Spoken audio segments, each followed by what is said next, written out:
கண்மலையை நீ பிளந்து உந்தன் ஜனங்களின் தாகம் தீர்த்தி. கண்மலையை நீ பிளந்து உந்தன் ஜனங்களின் தாகம் தீர்த்தி. உங்க நாமம் அதிசயம் என்றும் அற்புதம் செய்திடுவே. உங்க நாமம் அதிசயம் என்றும் அற்புதம் செய்திடுவே. கர்த்தாவே தேவர்களில் உமக்கொப்பானவர் யார்? வானத்திலும் பூமியிலும் உமக்கொப்பானவர் யார்? கர்த்தாவே தேவர்களில் உமக்கொப்பானவர் யார்? வானத்திலும் உமக்கொப்பானவர் யார்? உமக்கொப்பானவர் யார்? உமக்கொப்பானவர் யார்? உமக்கொப்பானவர் யார்?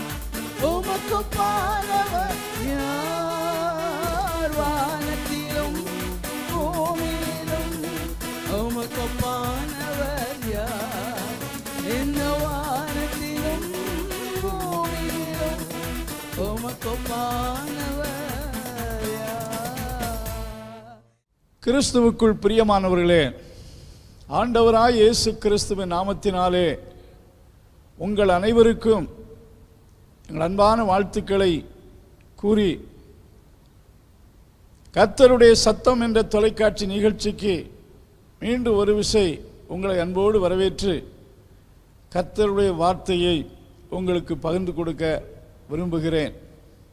இன்றைய தியானத்துக்காக மத்தேயு சுவிசேஷம் 24ஆம் அதிகாரம் 37ஆம் வசனத்திலிருந்து 39ஆம் வசனம் வரைக்கும் வாசிக்கையில் ஆண்டவராய் இயேசு கிறிஸ்து சொன்னதான ஒரு கருத்தை உங்களோடு பகிர்ந்து கொள்ள விரும்புகிறேன்.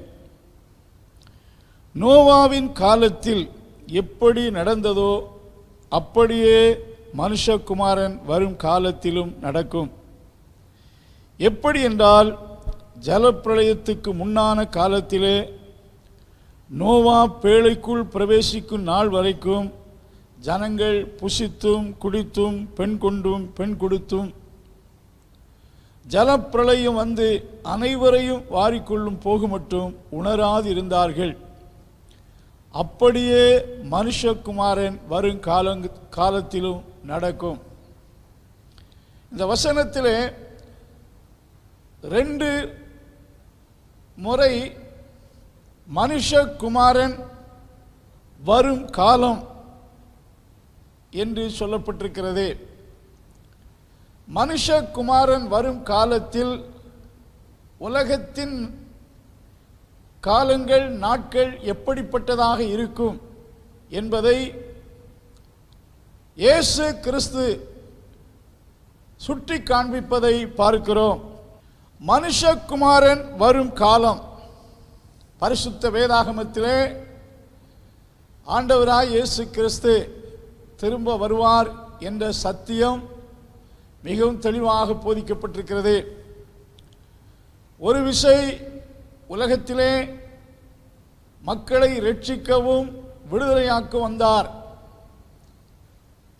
இயேசு கிறிஸ்து மரித்து அடக்கம் பண்ணப்பட்டு பரலோகத்துக்கு எழுந்தருளி போகையில் 2 தூதர்கள் தோன்றி, உங்கள் கண்களுக்கு முன்பாக இயேசுவானவர் எப்படி எழுந்தருளி போனாரோ அப்படியே திரும்ப வருவார் என்று அறிவித்தார்கள். இயேசு கிறிஸ்துவும் தன்னுடைய 2ஆம் வருகை குறித்து பல இடங்களில் அறிவித்திருக்கிறார். வேதாகமத்தின் கடைசி புஸ்தகமாகிய வெளிப்படுத்தின புஸ்தகத்திலே இதோ சீக்கிரமாய் வருகிறேன் என்று நமது ஆண்டவர் சொல்லுகிறார். ஆண்டவர் நிச்சயமாய் அவருடைய காலத்தில் தான் தீர்மானித்த நாளில் வருவார். 1ஆம் நூற்றாண்டு கிறிஸ்தவர்கள் தங்கள் காலத்திலேயே இயேசு வந்து விடுவார் என்று எதிர்பார்த்து கொண்டிருந்தார்கள். பட் தேவன் நிச்சயமாக தான் குறித்த வேளையில் வருவார். அவர் வரக்கூடிய நேரத்தையும் நாழிகையும் யாராலும் புரிந்து கொள்ள முடியாது. நிச்சயமாய் இயேசு கிறிஸ்து வருவார். அவர் வரும் காலத்தில் என்னென்னலாம் நடக்கும் என்று சொல்லி சில அடையாளங்களை சொன்னாரோ அதையெல்லாம் நடந்து கொண்டிருக்கிறது. குறிப்பாக இந்த வேத பகுதியில் நோவாவின் காலத்தில் எப்படி நடந்ததோ அப்படியே நடக்கும். நோவாவின் காலத்தின் மக்கள் நிலையை குறித்து பார்ப்போம் என்றால், ஜனங்கள் அனைவரும் தங்கள் அன்றாடக வேலையில் ரொம்ப பிஸியாக இருந்தார்கள். வேலை செய்தாங்க, சாப்பிட்டாங்க, புசித்தாங்க, குடித்தாங்க, பெண் கொடுத்தார்கள், பெண் எடுத்தார்கள். ஆனால் வசனம் சொல்லுகிறது, ஜனங்கள் உணராமல் இருந்தார்கள். எதை உணராமல் இருந்தார்கள் என்றால், ரெண்டு காரியத்தை நான் குறிப்பிட்டு சொல்ல விரும்புகிறேன். அந்நாட்களிலே தேவன் நோவா என்ற நீதிமான் மூலமாக உலகத்துக்கு வரக்கூடிய எச்சரிப்பின் செய்தியை 120 வருஷம் கொடுத்து கொண்டே இருந்தார். தேவனை பற்றி சிந்திக்காமல் இருந்தார்கள், உணராமல் இருந்தார்கள். நோவா கொடுத்ததான தேவனுடைய எச்சரிப்பின் வார்த்தையை அறியாமல் உணராமல் இருந்தார்கள். நோவா காலத்தில் வந்த பெரிய ஜலப்பிரளயத்திற்கு சில ஆண்டுகளுக்கு முன்பாக ஏனோக்கு என்ற பக்தன் உயிரோடு எடுத்துக்கொள்ளப்பட்டான். அது ஒரு பெரிய சூப்பர் நேச்சுரல் ஈவென்ட்ஸ். அது பொதுவாக மக்கள் நடுவில் மங்காத ஒரு உண்மையாக இருந்தது. இப்படியெல்லாம் நடந்த காரியங்களை மக்கள் பார்த்தாலும், நோவாவின் மூலம் தேவன் கொடுத்த எச்சரிப்பின் வார்த்தையை கேட்டாலும், ஜனங்கள் உணராமலும் சிந்தியாமலும் இருந்தார்கள். தங்கள் அன்றாட வாழ்க்கை மட்டும்தான் யோசித்து செயல்பட்டு வந்தார்கள். அதே போலத்தான் கடைசி நாட்களில் ஜனங்களுடைய மனநிலை இருக்கும் என்று இயேசு இங்கே குறிப்பிடுகிறார். தேவனுடைய சத்தத்துக்கு செவி கொடுக்காமல் உணராமல் இருப்பதற்கு காரணம் அன்றாட ரொட்டீன் ஒர்க். அந்த வேலைகளில் தான் ஆர்வத்தை செலுத்தினார்கள், தேவனுடைய சத்தத்தை உணரவில்லை.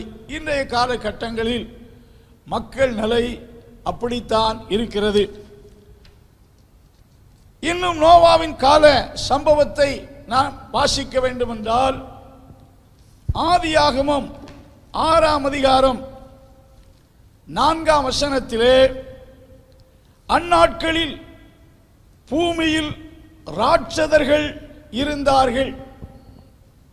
நோவாவின் காலத்தில் ராட்சதர்கள் என்று சொல்லும்போது ரொம்ப கொடூரமான குற்றங்களை புரிந்தவர்கள், கொடுங்கோலன் அல்லது மிதமிஞ்சிய நிலையில் தீங்கான காரியத்தை செய்கிறவர்கள். டைரண்ட் என்று சொல்லும்போது கொடுங்கோலர்கள், மோஸ்ட் குரூவல் பீப்புள், ரொம்ப துணிந்து நடக்கக்கூடிய அக்கிரமக்காரர்கள். ஒருவேளை கேட்கலாம், கடைசி காலத்தில் மட்டும்தான் இருக்குமா? எல்லா காலத்திலும் ரொம்ப கொலைகாரர்களும் துன்மார்க்கர்களும் இருந்திருக்கிறார்கள், அது சகஜம் என்று நினைக்கலாம். ஆனால் கடைசி நாட்களில் எல்லா ஃபீல்ட்லையும் அப்படிப்பட்ட கொடூரமான மக்கள் நோவாவின் காலத்தில் இருந்தது போல இருப்பார்கள்.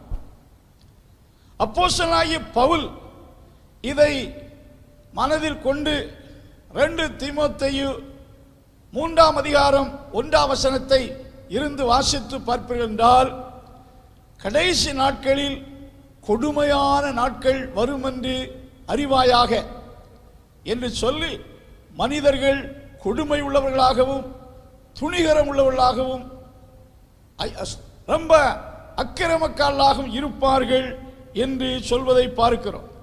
எல்லா ஃபீல்டையும் கடைசி நாட்களில் மக்கள் ரொம்ப கொடூரமானவர்களாக இருப்பார்கள் என்று இயேசு இந்த இடத்திலே சுட்டி காண்பிக்கிறார். நோவா காலத்திலே மக்கள் அப்படி இருந்தார்கள் என்று குறிப்பிட்டு சொல்லப்பட்டிருக்கிறது. 5ஆம் வசனத்தில் வாசிக்கிறோம், மனிதனுடைய அக்கிரமம் பூமியிலே பெருகினதென்றும் அவன் இருதயத்தின் நினைவுகளெல்லாம் நித்தமும் பொல்லாததாய் இருப்பதை கர்த்தர் கண்டார். மனுஷனுடைய அக்கிரமம் பூமியிலே அந்நாட்களில் பெருகி இருந்ததாக இயேசு குறிப்பிடுகிறார். இன்றைய சூழலை எடுத்துக்கொள்வோம் என்றால், ஒவ்வொரு நாள் செய்தி தாள்களிலும் நாம நடக்கும் சம்பவங்களையும் பார்க்கும்போது அறிவு எவ்வளவு பெருகி இருக்கிறதோ அதைவிட டபுள் மடங்கு உலகத்தில் அக்கிரமமும் பாவமும் பெருகி இருக்கிறது. ஒவ்வொரு நிமிடத்திலும் உலகத்தில் நடக்கும் சம்பவங்கள் ரொம்ப பயங்கரமானவைகளாக இருக்கிறது. ஆகையால் தான் அந்நாட்களைப் போல அக்கிரமம் பெருகியிருக்கும் என்று சொல்லப்பட்டிருக்கிறது. 11ஆம் வசனத்தை வாசித்து பார்க்கையில், பூமியானது தேவனுக்கு முன்பாக சீர்கெட்டதாயிருந்தது, பூமி கொடுமையினால் நிறைந்திருந்தது. வசனத்தில் பார்க்கும்போது பூமி தேவனுக்கு முன்பாக சீர்கெட்டதாய், the earth was corrupt before God, it was filled with violence. கொடுமையால் நிறைந்த, இதெல்லாம் இந்த காலகட்டத்தின் காட்சிகளாக இருக்கிறது. நோவாவின் காலத்தில் எப்படி நடந்ததோ அப்படியே நடக்கும் என்று ஆண்டவர் சொல்வதை பார்க்கிறோம். 6ஆம் அதிகாரம் 12ஆம் வசனத்தை பார்க்கும்போது, தேவன் பரலோகத்திலிருந்து பூமியை நோக்கி பார்க்கிறார். இதோ அது சீர்கெட்டதாயிருந்தது, மாம்சமான யாவரும் பூமி மேல் தங்கள் வழியை கெடுத்து கொண்டு இருந்தார்கள் என்று சொல்லப்பட்டிருக்கிறது. அருமையானவர்களே, ஆதாம் காலத்திலிருந்து சுமார் 1656ஆம் ஆண்டு ஜலப்பிரளயம் பூமி மேல் வந்ததாக வேத வசனத்தின் மூலம் புரிந்து கொள்ள முடியும். 120 வருஷம் ஆண்டவர் அந்த மக்களுக்கு நோவா மூலமாக எச்சரிப்பின் செய்தியை கொடுத்து கொண்டே இருந்தார். ஆண்டவர் பூமியின் கொடுமைகளை எல்லாம் பார்த்து அதை சீர்படுத்தும்படி ஒரு நியாய தீர்ப்பை அனுப்பினதாக வேதத்தில் வாசிக்கிறோம். இப்படிப்பட்ட காலகட்டத்தில் நோவா என்ற ஒரு மனிதன் எப்படிப்பட்டவனாய் இருந்தானோ, இப்படிப்பட்ட நாளிலே ஆண்டவர் நோவாவை ஆச்சரியமாய் காப்பாற்றி விடுவித்து ஆசீர்வதித்தார் என்று சொல்லப்பட்டிருக்கிறது. அதற்கு நோவாவிடத்தில் காணப்பட்ட நல்ல பண்புகள், பூமி சீர்கெட்டதாயிருந்த அந்த காலகட்டத்திலே, துன்மார்க்கம் பெருகியிருந்த அந்த காலகட்டத்திலே, ஜனங்கள் உணராமல் இருந்த அந்த நாட்களிலே நோவா எப்படிப்பட்டவராய் இருந்தார் என்று பார்க்கும்போது, அதே ஆதியாகமம் 6ஆம் அதிகாரம் 8ஆம் வசனத்தில் வாசிக்கையில், நோவாவுக்கோ கர்த்தருடைய கண்களில் கிருபை கிடைத்தது. ஃபர்ஸ்ட் வாசிக்கிறோம், he found grace in the sight of God, அல்லது தேவனுடைய தயவை பெற்றான். கர்த்தருடைய கிருபை அவனை சந்தித்த போது, அந்த துன்மார்க்க மக்கள் நிறைந்த சூழ்நிலையில் கர்த்தருடைய வார்த்தை சொல்லுகிறது, அவன் நீதிமானும் உத்தமனுமாயிருந்தான். He was a just and perfect man in his generation என்று சொல்லப்பட்டிருக்கிறது. அவன் நீதிமானாய் மாற்றப்பட்டது தன்னுடைய சுய முயற்சியினால் அல்ல, கர்த்தருடைய கிருபை அவனை நீதிமானாக்கிற்று. ஆண்டவருடைய கிருபைதான் ஒரு மனுஷனை மாற்றுகிறது, ரட்சிக்கிறது. எல்லா மனிதர்களும் தங்கள் வழிகளை கெடுத்துக் கொண்டார்கள். பூமி சீர்கெட்டதாயிருந்தது. நோவா வாழ்ந்த காலத்திலே எந்த நல்ல மனிதர்களையும் அவனால் பார்க்க முடியாத நிலை இருந்தது. அப்படிப்பட்ட நாட்களில் ஆண்டவருடைய கிருபை அவனுக்கு கிடைத்த போது அவன் நீதிமானாக்கப்படுகிறான். அவன் தன் சந்ததியில் உத்தமனாயிருந்தான் என்று சொல்லப்பட்டிருக்கிறது. அது மட்டுமல்ல, 9ஆம் வசனத்திலே தேவனோடு சஞ்சரித்தான் என்று சொல்லப்பட்டு 3 காரியத்தை இந்த வசனத்திலே வாசிக்கிறோம். நோவா நீதிமானும் உத்தமனும் தேவனோடு சஞ்சரிக்கிறவருமாயிருந்தான். எப்படி ஏனோக்கு தேவனோடு சஞ்சரித்தாரோ அதே போல தேவனோடு சஞ்சரித்தான். தேவனோடு நல்ல ஒரு நெருங்கிய உறவில் இருந்தான் என்று சொல்லப்பட்டிருக்கிறது. ஆதியாகம புஸ்தகத்திலே ஆண்டவர் அவனுக்கு அவன் குடும்பத்தை ரட்சிப்பதற்கு ஒரு பேழையை உண்டு பண்ணும்படி சொல்லுகிறார். உலகத்தில் முதல் கப்பலை கட்டினவர் நோவா. அவர் கட்டின கப்பலின் அளவுகள் பரிசுத்த வேதாகமத்தில் சொல்லப்பட்டிருக்கிறது. 300 முழம் நீளமும் 50 முழம் அகலமும் 30 முழம் உயரமும் என்று சொல்லப்பட்டிருக்கிறது.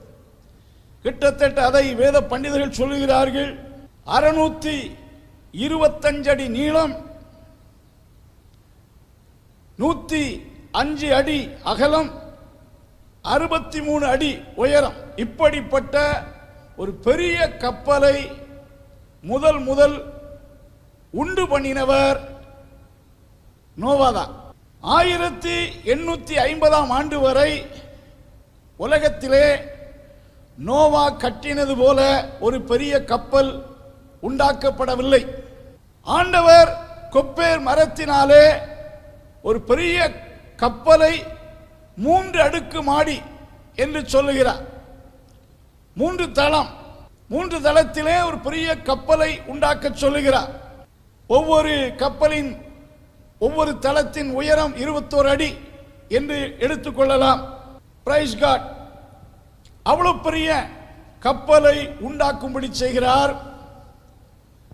இந்த நோவா ஆட்கள் மூலமாக இந்த பேழையை உண்டு பண்ணுவதற்கு கிட்டத்தட்ட 120 ஆண்டுகள் ஆனது.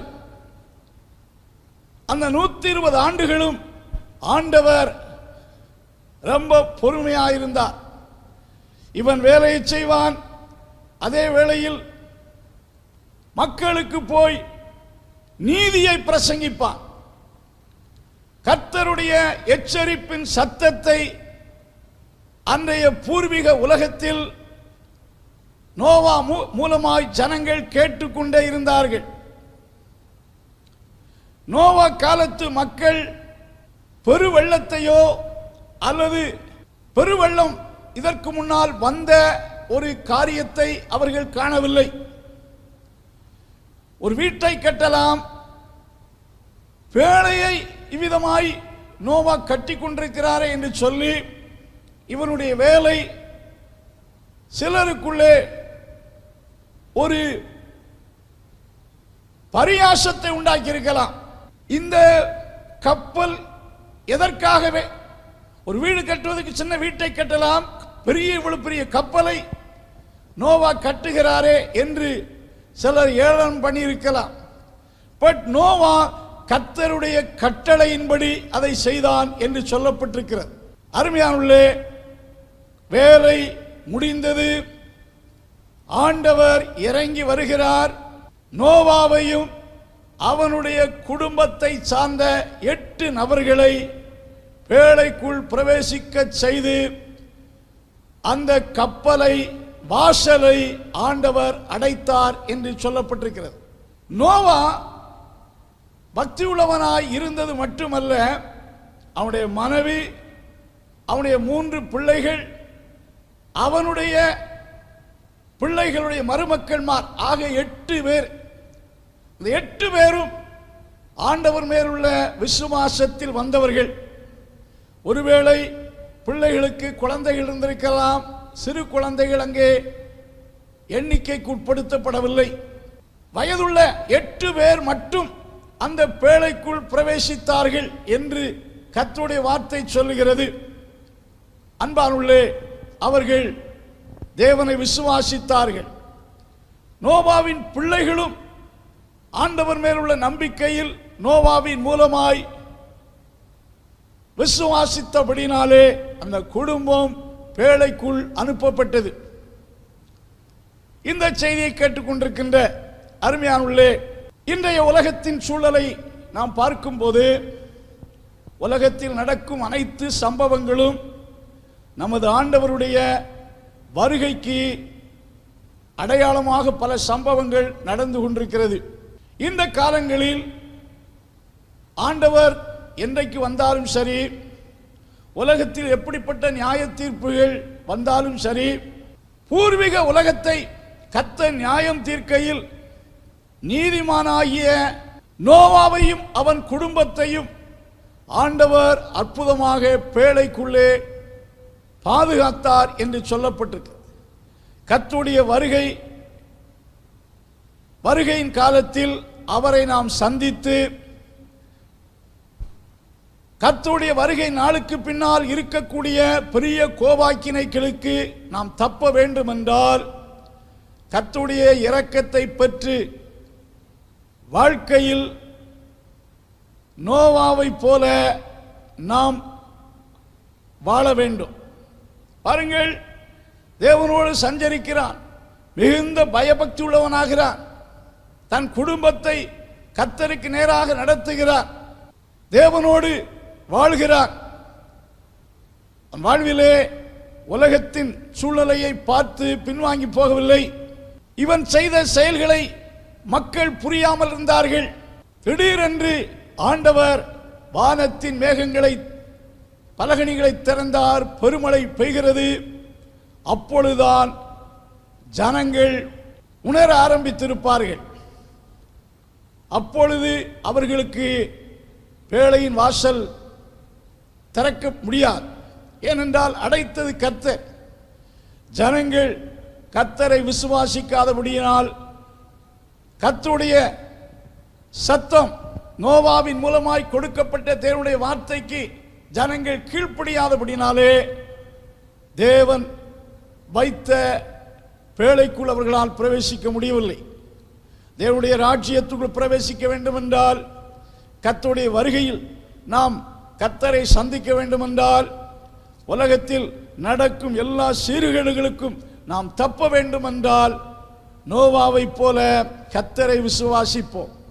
கர்த்தரை விசுவாசித்த நோவாவின் குடும்பத்தை ஆண்டவர் பாதுகாத்தது போல கர்த்தர் நம்மையும் பாதுகாத்து ஆசீர்வதித்து நடத்துவார். கர்த்தர் தாமே இந்த வார்த்தையினாலே உங்களை ஆசீர்வதிப்பாராக.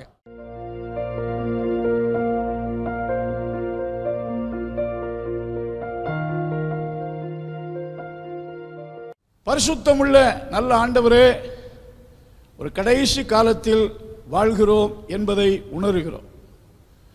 இந்த வார்த்தை கேட்ட மக்கள் ஆண்டவரை அறிந்து கொள்ளவும் கர்த்தருடைய வார்த்தைக்கு செவி கொடுக்கவும் ஆண்டவர் உதவி செய்யும்.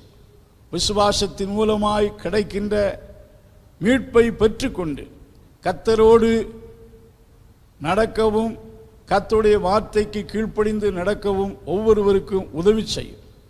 ஆசீர்வதியும் கிருபை யாவரோடும் இருப்பதாக.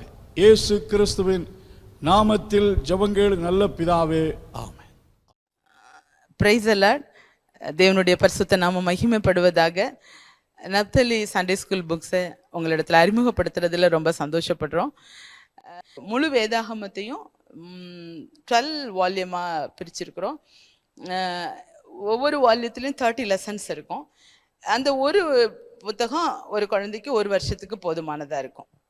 இந்த புத்தகத்தில் அந்த வேத பகுதி கொடுத்துருக்கோம், அதனுடைய அந்த பாடத்தினுடைய நோக்கம் கொடுத்துருக்கோம், அதில் மெமரி வர்ஸ் கொடுத்துருக்கோம். நீங்கள் ஜூனியர் சீனியர் கேட்டால சொல்லி கொடுக்கறது போல் சில இடத்துல ஸ்ப்ளிட் பண்ணி கொடுத்துருப்போம் ஜூனியர் சீனியர்னு, சில இடத்துல ஜூனியருக்கு மட்டும் கொடுத்துருப்போம், பெரியவங்களுக்கு முழு வசனத்தை நீங்கள் சொல்லி கொடுத்தலாம். கலரிங் பேஜ் இருக்குது, ஏன்னா எல்லா ஏஜ் குரூப்புக்கும் கலர் இஷ்டம் இருக்கிறதுனால கலரிங் பேஜஸ் இருக்குது. அதே போல் question answer, fill ups, match of following, அப்புறம் சூஸ் த கரெக்ட் ஆன்சர், இந்த மாதிரி எல்லா ஆக்டிவிட்டீஸும் ஒவ்வொரு பாடங்களுக்கும் வேறு வேறையாக கொடுத்துருக்கோம். நீங்கள் வந்து 9940937773 9940937773 இந்த நம்பருக்கு நீங்கள் வந்து வாட்ஸ்அப் பண்ணிங்கன்னா, உங்களுக்கு புக்ஸ் வேணும்னு நீங்கள் மெசேஜ் பண்ணிங்கன்னா உங்களுக்கு ஆர்டர் ஃபார்ம் அனுப்பித்தரோம். அந்த ஆர்டர் ஃபார்மில் நீங்கள் அனுப்பும்போது உங்களுக்கு அதை நாங்கள் அனுப்பித்தர ஆயத்தமாக இருக்கிறோம். இந்த புத்தகம் ஆங்கிலத்திலும் நம்மிடத்தில் இருக்கிறது. எல்லா விதங்களிலும் இது பிள்ளைகள் கர்த்தருடைய வசனத்தை நன்கு கற்றுக்கொள்ளவும் தேவனுக்காக பயன்படவும் இது கண்டிப்பாக வசதியாக இருக்கும் என்று விசுவாசிக்கிறோம். தொடர்ந்து ஜெபித்துக் கொள்ளுங்கள்.